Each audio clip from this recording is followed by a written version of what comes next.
10 minutes away. Nandiyan na sila. Tumatawag na po ang ating mga bayani ng pagtatanggol at pagbubunyag sa katotohanan. Sige Vince, Pira, banatan mo ang bagong pangalan ng grupo ni Marcos sa loob ng Senado, 12 Judas. Kung mayroong 7 pares, mayroon din pong 12 Judas. At ang 12 Judas, ito ay isa ang magkapatid na Tulpo, T-U-L-P-O. Kung baliktarin mo, putol. Tulpo, putol. Kaya Rick, may karapatan po akong i-criticize itong magkapatid na Tulpo na ito. Dahil isa po ako sa bumoto sa kanila. Dahil isa ako sa bumoto sa kanila, dahil isa ako sa mga nauto, naggago ng magkapatid na Tulpong ito. Naakala ko noon, kung makapagsalita kay Risa Ontiveros, kay Kiko Pangilinan, ay grabe si sumpa niya. Kung makapagsalita ay bobo at tanga itong si Kiko at si Risa. Bakit ngayon ay himot quit na siya kay Risa Ontiveros? Namaleta na!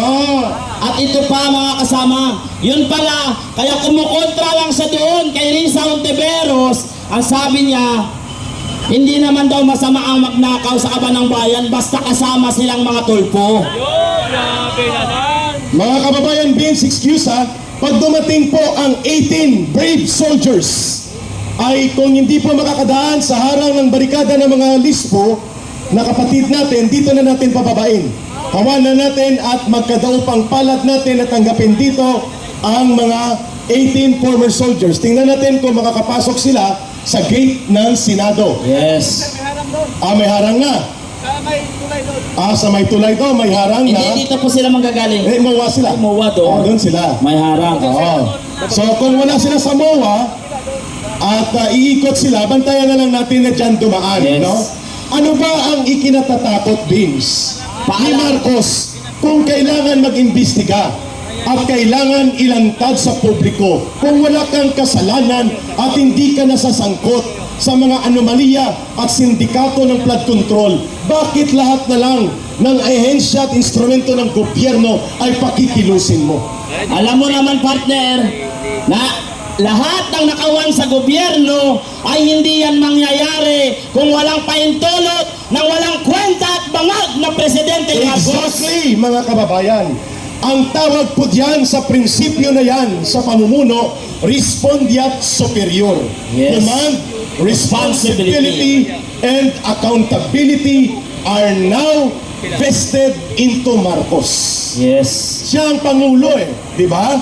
Halimbawa, sinasabi niya, hindi ko pwedeng pakialaman ng Senado. Pero kagabi, kinilala niya ang 12 Judas. Judas daw din ang siya. legitimate. Siya ang pinakahudas sa ating bansa. Kantahan Dahil natin. siya ang presidente na nagtaksil sa kaban ng bayan at pahirap sa ating mga ordinaryong Pilipino. Presidenteng walang puso para sa mahirap. Mas pinili ang maleta kaysa sa sariling bayan. Kantahan natin siya, no, mga kababayan. Ayan na. Ayan mo! Ang kasaysayan ay paparating na ang delivery ng Pan-Americano. Hindi po yun. Kapatid, paredy ako ng kantang magkaisa. Magkaisa. Wala pa. Hindi pa yan sila. Masyado na ma-excited si ate. Kantahan muna natin ang Wala pa. Marcos, Marcos, magnanakaw. Everybody please stand up. Huwag kayong mahiya, araw natin ito. Everybody, you are not audience. You are participants. Please everybody stand up. Can we request you to stand up? Everybody, kung si Jinggoy nagpakulong, hindi natin kailangang magpakulong.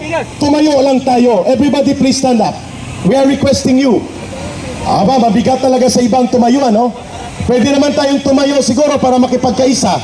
Okay? Naririnig niyo naman siguro kami dyan, ano? Okay, everybody please stand up tayo. Marcos, Marcos, magnanakaw. Marcos, Marcos, magnanakaw. Marcos, Marcos, magnanakaw. Magnanakaw si Marcos. Mas mabilis ang tempo at andyan na. Dumarating na. Palakpakan natin. Salubungin na natin yan, Vince. Ang Motorcade Caravan. Ang ating 18 Marines na Mabuhay! ang ating, pwede ba may music? Magkaisa, brother! Magkaisa. Kaya ka na manood, brother. Focus mo na dyan. Pwede rin magkadalawa at magkadose. Okay, ayun na, palakpakan! Nabuhay ang mga makatapang mga former 18 soldiers! Kagasaan nyo na ang bumarang. Okay, go! Ayan na! Mga kababayan, tumayo tayo at palakpakan! Ano yung pilit mo kang grounded ang cellphone mo, palitan mo na rin Pinex.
Daming tao na mga kababayan.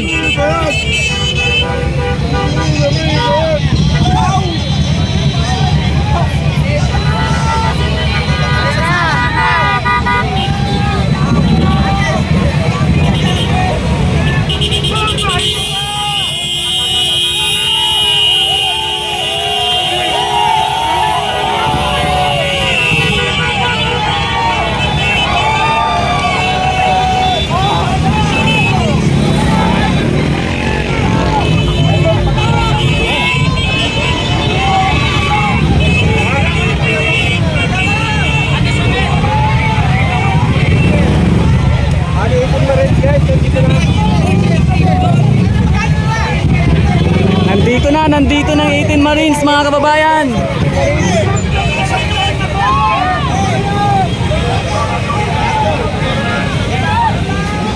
Mga kaibigan, nararamdaman nyo na ba?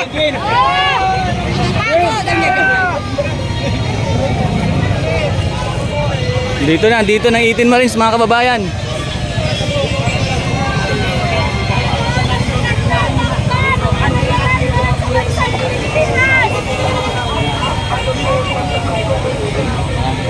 Sayang tayo ng mga kababayan na pakaliwanag ko kung kaya't ayaw nila. Kaya Senate President Alan Cayetano, sapagkat maraming kabulukan na nangyayari ngayon dito sa ating bansa.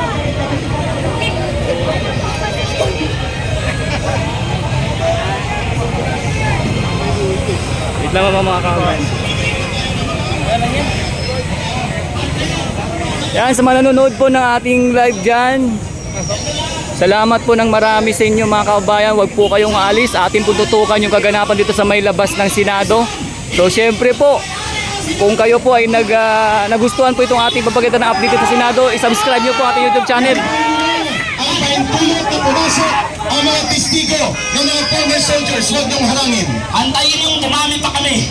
At yan po ay panawagan ng mamamayan. ibuhos, ilandad, at ibunyag ang katotohanan. Let the Senate Blue Ribbon Committee investigation begin today.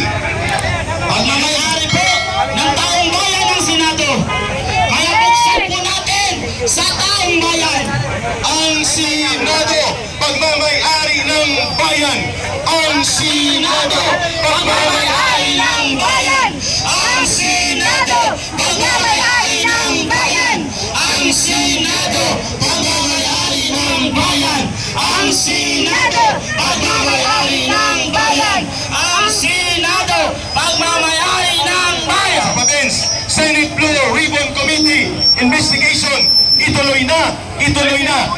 Okay, ready, go, please. Senate Blue Ribbon investigation. Ituloy na, ituloy na. Senate Blue Ribbon investigation. Ituloy na, ituloy na. Senate Blue Ribbon investigation. Ituloy na, ituloy na. Ayan.